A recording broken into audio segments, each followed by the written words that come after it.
नमस्कार। मुद्दे की बात में आपका स्वागत है। मैं हूं मनोज मनु। मध्य प्रदेश के अगले मुख्यमंत्री मोहन यादव होंगे। वे उज्जैन दक्षिण से विधायक हैं। भोपाल बीजेपी प्रदेश कार्यालय में आज विधायक दल की बैठक में उनके नाम पर मोहर लगी। मोहन यादव ओबीसी वर्ग से आते हैं। शिवराज सिंह चौहान ने उनके नाम का प्रस्ताव रखा, जिसका सभी विधायकों ने समर्थन किया। इसी के साथ ही प्रदेश में 2 उप मुख्यमंत्री भी होंगे, जगदीश देवड़ा और राजेंद्र शुक्ला। जगदीश देवड़ा मंदसौर जिले के मलारगढ़ से विधायक हैं, जो एससी वर्ग से आते हैं, जबकि राजेंद्र शुक्ला रीवा सीट से विधायक हैं और ब्राह्मण वर्ग से आते हैं। इसके अलावा नरेंद्र सिंह तोमर विधानसभा अध्यक्ष होंगे। नरेंद्र सिंह तोमर मुरैना जिले की दिमनी सीट से विधायक हैं। आपको बता दें कि तीनों केंद्रीय पर्यवेक्षकों की मौजूदगी में आज बीजेपी विधायक दल की बैठक हुई। बैठक में पर्यवेक्षक मनोहर लाल खट्टर, डॉक्टर के लक्ष्मण और आशा लकड़ा मौजूद रही। विधायक दल की बैठक में नए मुख्यमंत्री के नाम का ऐलान होने के बाद शिवराज सिंह चौहान राजभवन पहुंचे, जहां पर उन्होंने राज्यपाल मंगू भाई पटेल को अपना मुख्यमंत्री पद से इस्तीफा सौंपा और उनका इस्तीफा तत्काल मंजूर भी हो गया। आज हम इसी मुद्दे पर विस्तार से बात करेंगे। चर्चा के लिए हमारे साथ मेहमान भी जुड़ेंगे, लेकिन उसके पहले सुनिए कि आखिर विधायक दल का नेता चुने जाने के बाद डॉक्टर मोहन यादव, यानी कि जो मध्य प्रदेश के मुख्यमंत्री बनने वाले हैं, उनका क्या कहना है। माननीय वीडी शर्मा जी, हमारे यशस्वी प्रधानमंत्री माननीय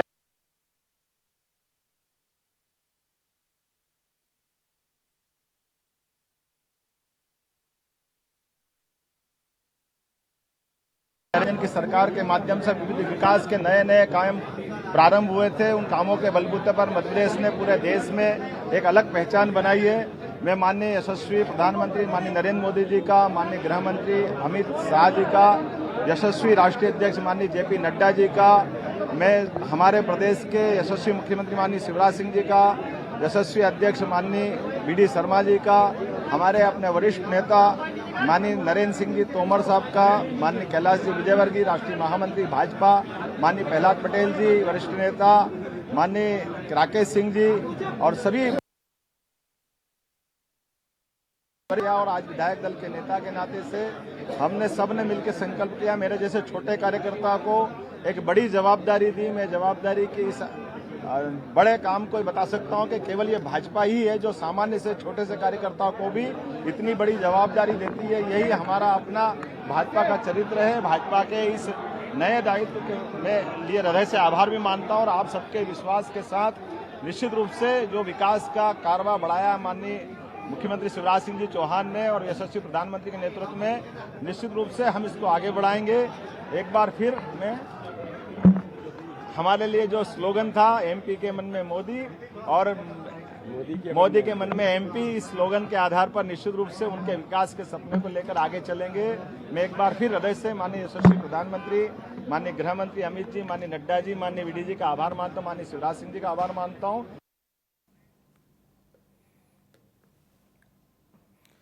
तो इस पर हम चर्चा करेंगे और समझने की कोशिश करेंगे कि आखिर सरमन नगेले वरिष्ठ पत्रकार हमारे साथ मौजूद हैं, कुलभूषण सक्सेना भोपाल से हमारे साथ होंगे और प्रेम डोडिया उज्जैन से हमारे साथ होंगे, यानी कि मुख्यमंत्री की नगरी से हमारे साथ जुड़ेंगे। सबसे पहले सरमन नगेले साहब के पास आऊँगा, उसके पहले कुलभूषण हमारे साथ मौजूद हैं। कुलभूषण, संकेत क्या है? मुख्यमंत्री तो हमें मिल गया, यानी कि जितने भी चेहरे चल रहे थे उनसे इतर जाकर बीजेपी ने एक चेहरा तय किया, यानी कि चौंकाने वाला चेहरा। लेकिन इसके पीछे की कहानी क्या है, जरा बताने की कोशिश करेंगे।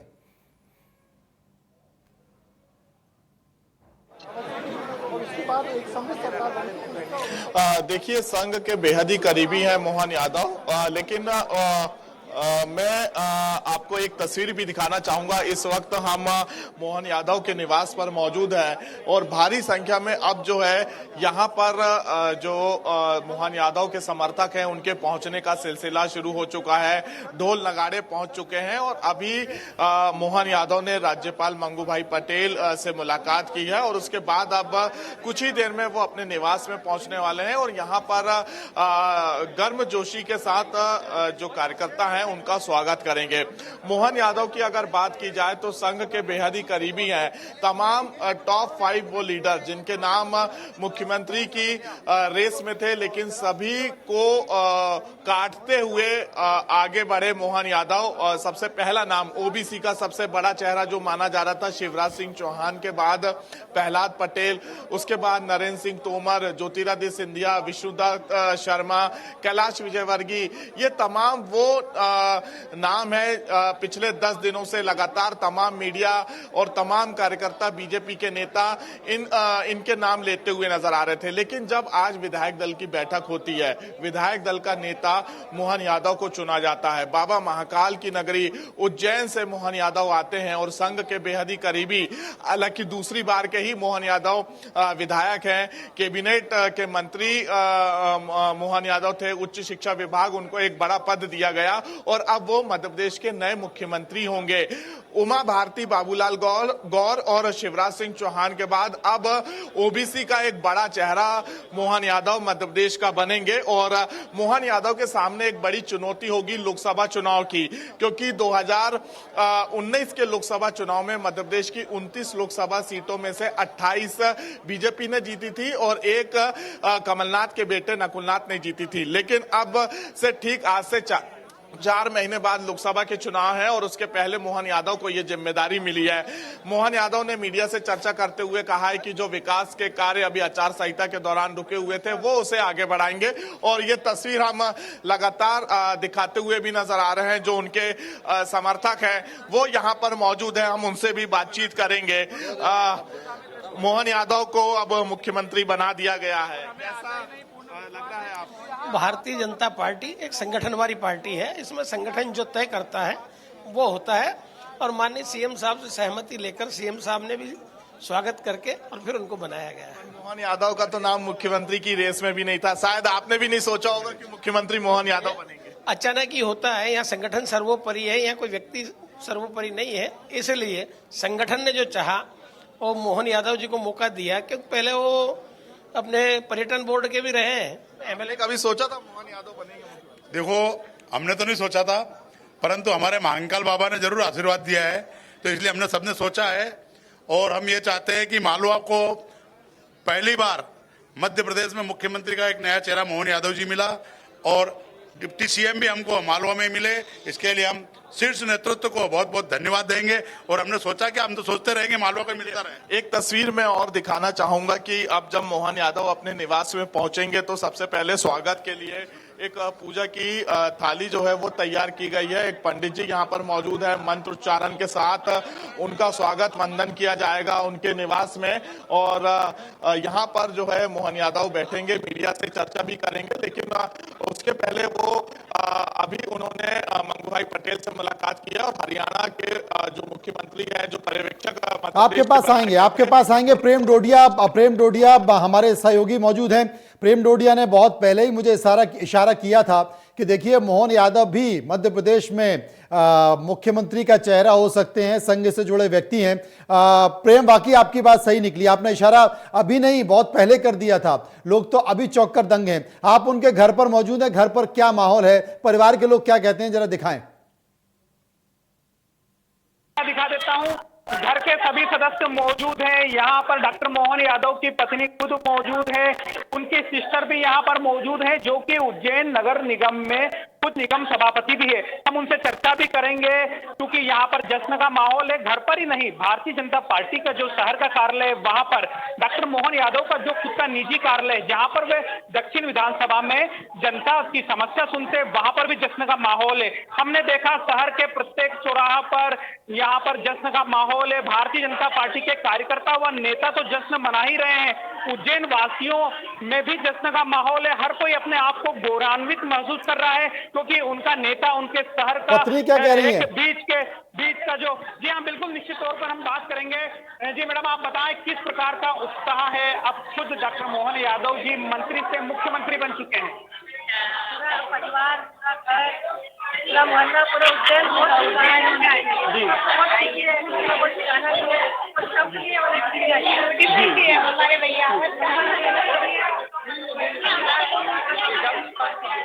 जी आप देख देख सकते हैं मनोज जी, यहाँ पर बाबा महाकाल का आशीर्वाद का हर कोई जिक्र कर रहा है, क्योंकि बाबा महाकाल की नगरी है।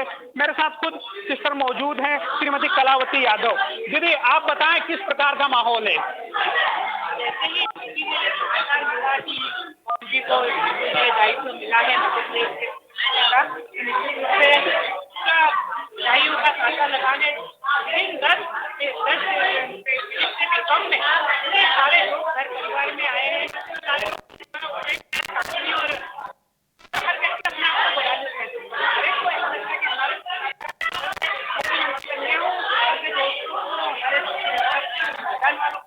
आप को बड़ा सबके साथ, क्योंकि हमारा शहर परिवार भाव का और अपनी भाव का शहर है। हर व्यक्ति से सहज से हमारे संबंध है। तो लगा है और जो बड़ी जिम्मेदारी है अभी तक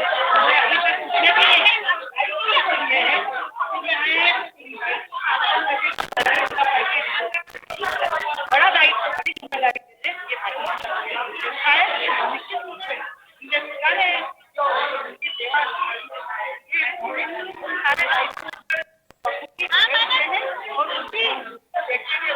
वाकई हमने उन परिवार के लोगों की बातों को सुना और किस तरीके से वो मुख्यमंत्री बने। बहुत बहुत शुक्रिया आपको करेंगे। लेकिन एक चीज प्रेम पूछना चाहेंगे आपसे कि मोहन यादव ने चूंकि सरकार बनाने का दावा पेश कर दिया है, शपथ ग्रहण समारोह का कार्यक्रम भी होगा। महाकाल की नगरी में ये कहा जाता है कि एक ही राजा रहता है, या तो महाकाल है या फिर चूंकि मोहन यादव भी अब प्रदेश के मुख्यमंत्री हो चुके हैं, तो रात तो उज्जैन में वो गुजार नहीं पाएंगे। क्या अगले 5 साल तक वो अब उज्जैन में नहीं रहेंगे? सवाल में, चूंकि उनकी सिस्टर, जैसा मैंने बताया, ये यहाँ पर लंबे समय से एक बार नहीं, 2 बार नहीं, कई बार से पार्षद रही हैं, राजनीति में ये भी सक्रिय है। निश्चित तौर पर यह किंवदंती जरूर उज्जैन में है कि उज्जैन बाबा महाकाल ही राजा है, 2 राजा एक साथ नहीं रह सकते हैं। लंबे समय से इस प्रकार की बातें भी आती है धर्म साहब। आप ही बताएं अब क्या होगा? देखिए, उज्जैन के राजा नहीं है, पूरे ब्रह्मांड के अधिपति है। वो तो विनम्र सेवक है बाबा महाकाल के, और उनके सेवक हम, और अभी तो मध्य प्रदेश की जनता के भी सेवक बाबा महाकाल ने उनको बना दिया। तो हम इस सेवा भाव को भी बड़ी विनम्रता के साथ जीना है। जी हाँ मनोज जी, यहाँ पर जो परिजन है उनका तो साफ तौर पर कहना है कि राजा तो केवल एक ही है, वो है बाबा महाकाल। अब ऐसे में जो मंत्री मोहन यादव हैं वे उनके सेवक हैं, तो कहीं ना कहीं जो मंत्री यादव हैं वे निश्चित तौर पर यहाँ पर जो उनकी सेवा भाव के लिए लगे रहेंगे बाबा महाकाल। क्योंकि अब सबसे खास बात यह है कि वर्ष 2028 में सिंहस्थ होगा। ऐसे में जो सिंहस्थ का जब भी कोई दिक्कत आती थी, छोटी से छोटी समस्या आती थी, तो साधु संत व अन्य लोग मुख्यमंत्री से सिफारिश करते थे, मुख्यमंत्री से गुहार लगाते थे। परंतु अब खुद मुख्यमंत्री सिंहस्थ की नगरी उज्जैन से ही है। उज्जैन दक्षिण जो विधानसभा है, जहां पर सिंहस्थ का काफी बड़ा एरिया आता है, उससे खुद मुख्यमंत्री रहेंगे। तो अब यहाँ पर लोगों में, प्रदेश में भी एक बड़ी उम्मीद जागी है। जी मनोज, उम्मीद जागी है। बहुत बहुत शुक्रिया करेंगे प्रेम आपका। सरमन नगेल हमारे साथ मौजूद हैं। सरमन साहब, नरेंद्र सिंह तोमर, प्रहलाद पटेल, राकेश सिंह, कैलाश विजयवर्गीय, रीति पाठक, शिवराज सिंह चौहान, सबको दरकिनार करते हुए मोहन यादव, क्या कहेंगे? मनु साहब, मैंने लगभग सभी चैनलों पर और आपसे भी चर्चा जब भी हुई है, मैंने कहा है कि माननीय नरेंद्र मोदी जी ने जितने भी देश में प्रधानमंत्री हुए हैं उन सबसे कुछ ना कुछ सीखा उन्होंने। चाहे अपन बात करें इंदिरा गांधी जी की, नेहरू जी की, राजीव गांधी जी की, मनमोहन सिंह जी की, पीवी नरसिम्हा राव की, अटल जी की, इसी तरह से उन्होंने बीपी सिंह जी से भी कुछ सीखा है। और बीपी सिंह से उन्होंने जो सीखा है वो इन्होंने अमल में ला दिया है। बीपी सिंह ने मंडल कमीशन लाए थे, मंडल कमीशन की जो सिफारिशें जो थी उसी के अनुकूल माननीय नरेंद्र मोदी जी ने ये काम किया है। बीपी सिंह की सिफारिशों में बहुत सारी चीजें एससी, एसटी और ओबीसी के लिए थी, और ओबीसी का काम उन्होंने करते हुए ओबीसी का लीडरशिप को डेवलप करने के लिए ये उन्होंने मोहन यादव का चयन करने का पूरा पार्लियामेंट्री बोर्ड को उन्होंने कन्विंस किया, और जो उनके नेता है जेपी नड्डा, बाकी ली। तो माननीय नरेंद्र मोदी जी का पूरा निर्णय एक तरफा निर्णय मेरे को लगता है, बाकी लोग इसमें सम्मत हुए होंगे। दूसरा, इसके पीछे एक और रणनीति है, सोशल इंजीनियरिंग की रणनीति है। आपने छत्तीसगढ़ में आदिवासी दे दिया, मध्य प्रदेश में आपने ओबीसी दे दिया, और इसके साथ साथ आपने एक दलित को डिप्टी सीएम बना दिया, एक ब्राह्मण को आपने डिप्टी सीएम बना दिया, और अब आप राजस्थान में क्या करेंगे उससे भी इक्वेशन समझ में आएंगे। लेकिन एक सबसे बड़ी बात जो ये है कि मैं सदैव ये कहता रहा हूं कि ओबीसी लीडरशिप आपको डेवलप करना होगी। अब यादव कम्युनिटी जो है ना, वो मध्य प्रदेश, बिहार, छत्तीसगढ़, उत्तर प्रदेश, उत्तराखंड, हरियाणा, दिल्ली, यहाँ बहुत बहुत संख्या में ओबीसी समाज रहता है, और यादव कम्युनिटी भी बहुत ही प्रभावी है। आप उत्तर प्रदेश की संदर्भ में देखें तो जो अखिलेश यादव या मुलायम सिंह यादव के जो परिवार का दखल है, जो उतनी उनकी राजनीति है, वो मोहन यादव के यहाँ सीएम बनने लेकिन यहाँ पर जो रोचक तथ्य है, क्योंकि पूरा प्रदेश जानता है कि जेपी नड्डा जो कि पार्टी के राष्ट्रीय अध्यक्ष हैं, उनका अगर सबसे करीबी कोई राजनेता मध्य प्रदेश में है तो मोहन यादव है। और आजकल पूरे देश में जो नियुक्तियां हो रही हैं बीजेपी की, चाहे वो प्रदेश अध्यक्ष हों या मुख्यमंत्री हों या महत्वपूर्ण पदों पर हैं, उनमें अखिल भारतीय विद्यार्थी परिषद के लोगों को चुन चुन कर लाया जा रहा है। ये कहा जा रहा है कि जो संघ में जो दूसरे सबसे बड़े पद पर बैठे हैं दत्तात्रेय होसबोले साहब, ये सब उनकी टीम है। चाहे वो उत्तर प्रदेश में आप देखें, बिहार में देखें, त्रिपुरा में देखें, या मध्य प्रदेश में भी अब हमारे सामने उदाहरण आ गया है। तो ये अखिल भारतीय विद्यार्थी परिषद का नाम ठीक ऐसे ही आया था जब सब चौंक गए थे कि बीडी शर्मा को प्रदेश अध्यक्ष बना दिया, सभी लोगों को दरकिनार करते हुए। ठीक अखिल भारतीय विद्यार्थी परिषद का चेहरा ये भी है, संघ की पृष्ठभूमि से आते हैं। और सबसे बड़ी बात जिसका आपने जिक्र किया कि भारतीय जनता पार्टी के पास कोई यादव बड़ा चेहरा नहीं है, एक यादव बड़ा चेहरा है, और वो बड़ा यादव चेहरा भूपेंद्र यादव है। ये माना जा रहा था कि साहब भूपेंद्र यादव को पार्टी हरियाणा का मुख्यमंत्री बना सकती है, राजस्थान का मुख्यमंत्री बना सकती है, लेकिन भूपेंद्र यादव की जरूरत इस वक्त देश में केंद्र में है। नरेंद्र मोदी को विश्वस्त माने जाते हैं, इसलिए अब ये यादव के तौर पर चेहरा निकल कर आया है। और निश्चित तौर पर इनका इस्तेमाल बिहार में भी होगा, उत्तर प्रदेश में भी होगा। लेकिन सबसे बड़ी बात है कि यादव से ज़्यादा किरार हैं, किरार से ज़्यादा लोधी हैं, उन सबको दरकिनार कर दिया गया। बड़े बड़े चेहरे हैं, आप चेहरे के तौर पर देखिए, राजेंद्र शुक्ला को आपने उप मुख्यमंत्री बना दिया, जगदीश देवड़ा को आपने उप मुख्यमंत्री बना दिया, आपने प्रहलाद पटेल को इस लायक नहीं समझा, आपने कैलाश विजयवर्गीय को इस लायक नहीं समझा, 4 बार के सांसद आपने राकेश सिंह को इस लायक नहीं समझा। तो आगे की स्थिति ऐसा तो नहीं कि ये प्रयोग तो किया है, लेकिन यह प्रयोग कर्नाटक की तरह उल्टा पड़ जाए। देखिए माननीय मनु साहब, मध्य प्रदेश के संदर्भ में मैं ये कह सकता हूं कि मध्य प्रदेश का जो कार्यकर्ता भारतीय जनता पार्टी का है या नेता है, ये बहुत ही अनुशासित कार्यकर्ता और नेता है। ये ऐसा देखिए आप राजस्थान में क्या स्थिति है, अभी तक इतना देर क्या हुई। हालांकि मध्य प्रदेश में भी पशुपेश की स्थिति में रही है भारतीय जनता पार्टी, तभी इतना देर से उन्होंने अनाउंसमेंट किया है और देर से विधायक दल की बैठक हुई। आज यहाँ पर ऐसी स्थिति तो नहीं है कि किसी तरह की कोई दिक्कत होगी। ये बात जरूर है कि देर से वे इसमें कुछ बदलाव करेंगे वो, क्योंकि मेरे जो व्यक्तिगत रूप से समझ में आता है कि माननीय मोहन यादव जी मुख्यमंत्री तो बन गए, लेकिन वो उनका इतना विराट अनुभव नहीं है जितना माननीय नरेंद्र सिंह तोमर, प्रहलाद पटेल या कैलाश विजयवर्गीय जी या माननीय शिवराज सिंह चौहान जी का रहा है। और माननीय राकेश सिंह जी भी 4 बार के सांसद रहे, हालांकि वो मंत्री नहीं रहे। हालांकि मोहन यादव जी उच्च शिक्षा मंत्री रहे, उन्होंने काम भी किया और एजुकेशन के सेक्टर में उन्होंने पार्टी के जो अपना एजेंडा है या उनके संघ की जो एजेंडा है उसको बहुत अच्छे से उन्होंने लागू किया है। उन्होंने बहुत सारे स्टार्टअप लेकर आए, बहुत सारे इंक्यूबेशन सेंटर उन्होंने चालू किए, नए नए निजी विश्वविद्यालय लेकर आए वो, और कई उन्होंने ऐसी संस्थाओं से एमओयू साइन किया कि जिनकी की लोग आमतौर पर लोग चर्चा नहीं करते थे।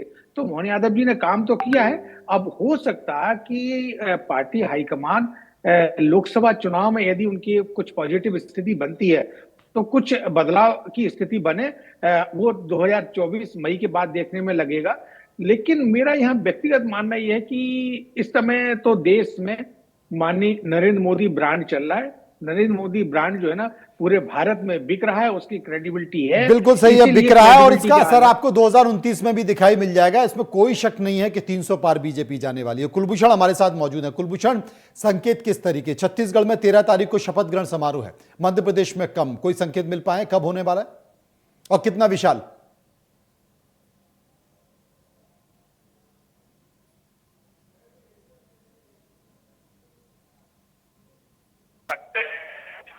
शपथ कार्यक्रम में प्रधानमंत्री नरेंद्र मोदी, जेपी नड्डा और अमित शाह भी शपथ कार्यक्रम में शामिल हो सकते हैं,